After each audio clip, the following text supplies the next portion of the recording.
fraction of molecules, that is Ne by Nt, and here is the kinetic energy. देखिए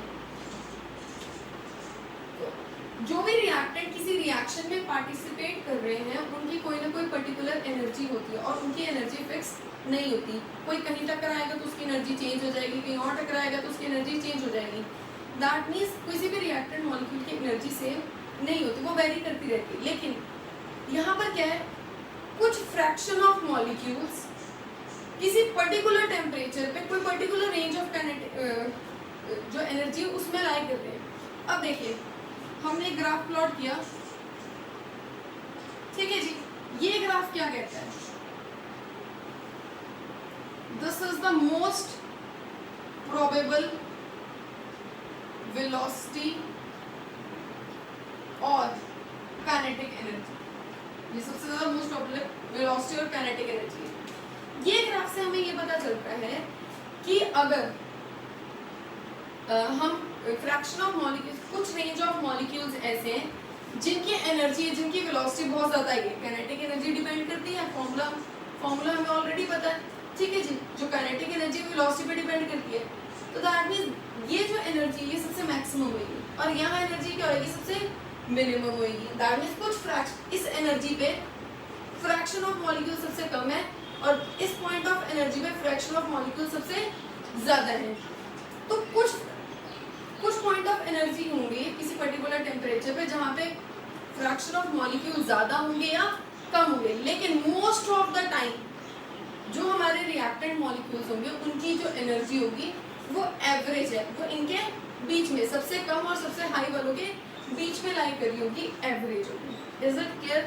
ठीक है जी. चलिए अब बात करते हैं, जैसे कि मैंने आपको बोला कि with every 10 degree rise in temperature rate of reaction almost double. rate of reaction क्या हो जाता है, डबल हो जाता है. देखिए मैं बोल देती हूँ कि जब टेम्परेचर T केल्विन था, एट टेम्परेचर T केल्विन, तो एनर्जी क्या है, इतनी.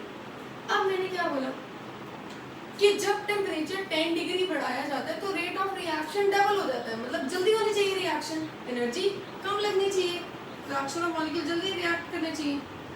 अब मान लीजिए यो, ठीक है जी. लेकिन ये point same, ET is the threshold energy. Threshold energy क्या होती है, that is the minimum energy required by the reactant molecule. Reactant molecule के द्वारा जो मिनिमम एनर्जी रिक्वायर्ड हो रही है इफेक्टिव कोलिजन्स कॉज करके प्रोडक्ट बनाने. The minimum amount of energy that is required by the reactant molecule for the effective collisions to form the product, that is known as threshold energy. देखिए simple से example लेते हैं. अगर मैं low flame पे water को boil करती हूँ तब भी वाटर का बॉइलिंग पॉइंट क्या रहेगा, 100 डिग्री सेल्सियस. हाई फ्लेम पे वाटर बॉईल करती हूँ तब भी वाटर का बॉइलिंग पॉइंट क्या रहेगा, 100 डिग्री सेल्सियस. सिर्फ किसमें फर्क पड़ेगा, ड्यूरेशन में. हाई फ्लेम पे जल्दी बॉयल हो जाएगा, लो फ्लेम पे थोड़ा टाइम लेगा, लेकिन boiling point remain same. In the same way किसी भी रिएक्शन की जो मिनिमम अमाउंट ऑफ एनर्जी है रिएक्टेंट को आपस में कोलाइड कराने के लिए, रिएक्शन को स्टार्ट कराने के लिए, वो कभी भी चेंज नहीं होती, चाहे टेम्परेचर इंक्रीज कर लीजिए चाहे डिक्रीज कर लीजिए. इसलिए दोनों ग्राफ्स के लिए जो आपकी थ्रेशोल्ड एनर्जी है वो क्या है, सेम. अब देखिए ये आपकी ग्राफ के according A, this is C, this is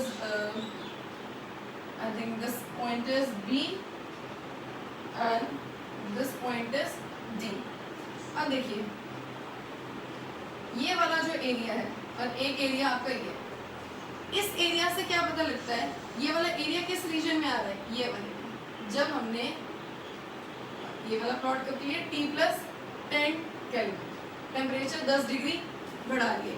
ये वाला ग्राफ मतलब ये वाला प्लॉट ये चीज क्या शो करती है कि जब टेम्परेचर T केल्विन था तो फ्रैक्शन ऑफ मॉलिक्यूल रिएक्शन में कम पार्टिसिपेट कर रहे थे, फ्रैक्शन ऑफ मॉलिक्यूल रिएक्शन में कम पार्टिसिपेट कर रहे थे. लेकिन जब टेम्परेचर आपने 10 डिग्री बढ़ा दिया, when you have raised the temperature to 10 degree, fraction of molecules क्या हो गए, increase हो गए. तो यहाँ से ये चीज क्लियर हो गई कि when we raise the temperature of 10 degree, the rate of reaction almost double. ये rate of reaction क्या हो जाता है, इंक्रीज हो जाता है, जिसकी वजह से फ्रैक्शन ऑफ मॉलिक्यूल्स जो पार्टिसिपेट कर रहे हैं वो भी क्या हो रहे हैं, इंक्रीज हो रहे हैं। Is it clear? ठीक है जी। अब देखिए कुछ डिफाइंस है, इससे नेक्स्ट आपकी नोट्स के इससे नेक्स्ट पेज पे आपको अरेनियस इक्वेशन दी हो, उसके पास कुछ डिफाइंस नहीं है, तो इंस्टेड ऑफ अरेनियस इक्वेशन हम पहले डिफाइंस डिस्कस कर रहे हैं। First define is collision frequency, जिसको हम रिप्रेजेंट करते हैं Z से। कोलिजन फ्रीक्वेंसी क्या होती है? That is total number of collisions, जो टोटल नंबर ऑफ कोलिजंस है per unit volume per unit time. इस चैप्टर के डिफाइंस बहुत बहुत बहुत ज्यादा इंपॉर्टेंट है, तो टिप पे रखिए डिफाइंस को। The number of collisions per unit volume per unit time. ठीक है जी। सेकंड डिफाइन है आपके पास इफेक्टिव कोलिजन, जिसके बारे में हम बार बात कर चुके हैं कि इफेक्टिव कोलिजंस क्या होती है कि रैंडमली रिएक्टेंट मॉलिक्यूल के बीच में कोलिजंस हो रही है, लेकिन जो कोलिजंस दैट मींस ऐसी कोलिजन जिसकी वजह से प्रोडक्ट की फॉर्मेशन हो रही है, कुछ तो बेकार की कोलिजंस है। ठीक है, दैट मींस अगर मान लो कि कुछ बोल रहा है कोई पर्सन और उसकी बात का हमें फायदा हो रहा है तो वो इफेक्टिव है, अगर किसी बात का कोई फायदा नहीं हो रहा दैट इज नॉट इफेक्टिव, उस पर हम ध्यान नहीं देंगे। कोलिजंस बहुत सारी हो रही है, लेकिन ऐसी कोलिजंस जो जिसके होने पे प्रोडक्ट की फॉर्मेशन हो रही है उसको हम क्या बोल रहे हैं? Effective collision. नेक्स्ट डिफाइन है हमारे पास थ्रेशोल्ड एनर्जी, ये मैं आपको ऑलरेडी बता चुकी हूँ। That is the minimum amount of energy which is required by the reactant molecule for the effective collision to form product। minimum amount of energy जो reactant को चाहिए product की formation करने के लिए by doing effective collisions। next बात करते हैं activated complex की, बड़ी important चीज़ है। देखिए अगर बच्चों को समझाने के लिए हम लोग कई बार बोल देते हैं एक्टिवेटेड कॉम्प्लेक्स वो होता है जिसकी एनर्जी बहुत ज़्यादा हाई होती है, ज़्यादा देर तक स्टेबल नहीं होता, तो एक तरीके का ट्रांजिशन स्टेट होगी जो जिसकी एनर्जी बहुत ज़्यादा, जो पर्सन स्टेबल नहीं होता ना वो बहुत ज़्यादा गुस्से, मतलब गुस्से वाला पर्सन हम बोलते स्टेबल नहीं, एनर्जी उसकी हमेशा हाई रहती है, जो स्टेबल है वो सॉफ्ट रहता है। तो दैट मीन्स हम ये बात बोल सकते हैं कि जो एक्टिवेटेड कॉम्प्लेक्स है वो एक इंटरमीडिएट है, ट्रांजिशन स्टेट में उसकी एनर्जी हमेशा हाई रहती है। एग्जाम्पल देखिए HH हाइड्रोजन आयोडीन के साथ रिएक्ट कर रहा है, अब ये एक स्टेट बन गई, ये फर्दर ब्रेक डाउन होगा, दो HI बनेंगे आपके पास, ये आपके फाइनल प्रोडक्ट है।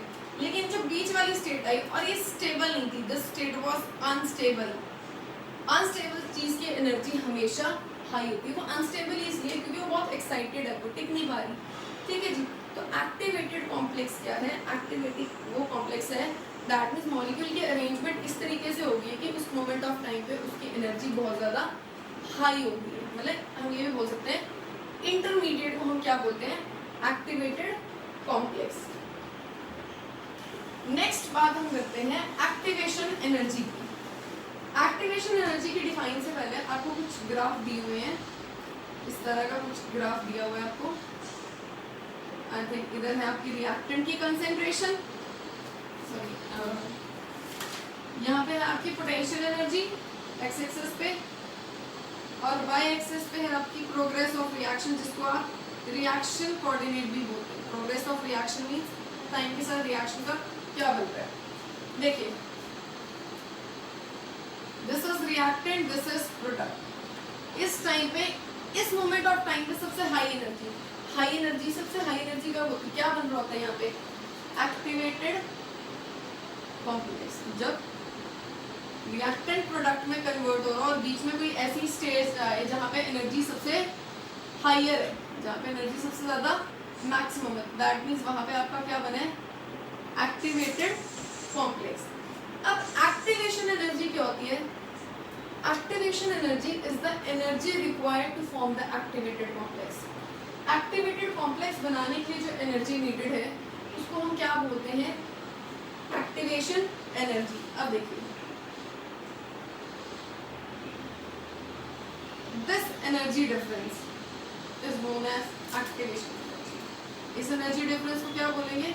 और रिएक्टेड और प्रोडक्ट के बीच में जो एनर्जी डिफरेंस है that is change in enthalpy.